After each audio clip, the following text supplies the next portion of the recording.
Let's check now what's happening on the ground. Joining us from Apari, Cagayan is Stanley Gahete. So Stanley, give us an update on what is the latest there. Rico, it's been windy and cloudy with occasional rains here in Apari, Cagayan, and there are huge waves in Babuyan Channel as well due to Typhoon Henry. There are also strong winds and waves in the shores of many northern Luzon provinces. While Henry did not make landfall, its position within the Philippines throughout Friday affected the islands of Batanes, the Babuyan group of islands, and parts of northern Luzon including Cagayan, Ilocos Norte, Abra, and Apayao. Light to moderate rains were experienced, says the Weather Bureau. Naka-observe tayo ng light to moderate na rains at times heavy. Batanes and Calayan Island here in Cagayan experienced strong winds and moderate to heavy rains. May mga bugso ng ulan, may thunderstorm, kumukulong kidlat. Para sa dami ng experience namin, parang intensified lang na southwest monsoon. Sa ako lang Diyos, hindi naman hindi alarming. Hindi siya magpo-push ng damage. In Itbayat, Batanes, the country's northernmost municipality, a riprap made of stone was damaged because of continuous rains last night.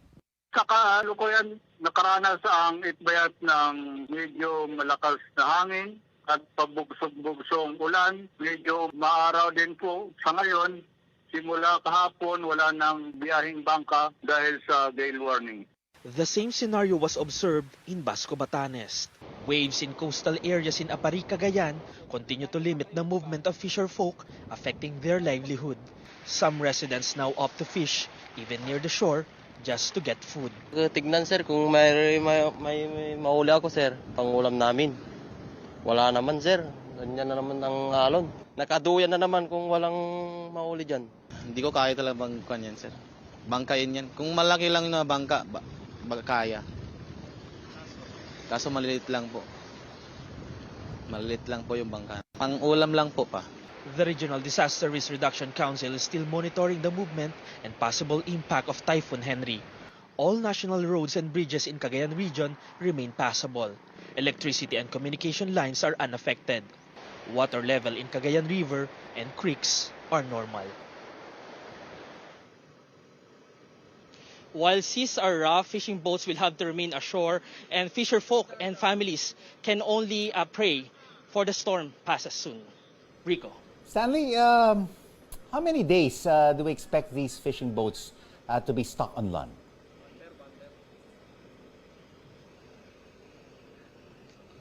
Rico, sorry, I can't hear your question. How many days do we expect these fishing boats to be stuck on land? Well, Rico, based on the Weather Bureau, Henry may be out of the country's monitoring area by Sunday. But given the size and the strength of the cyclone, it would still be unclear if by then the waters would already be safe. So we have to wait for more days, or at least before fisher folk can head out of the sea. Rico. And you also mentioned the fisher folk are still trying to catch fish along the shores, even for just their personal and family meals.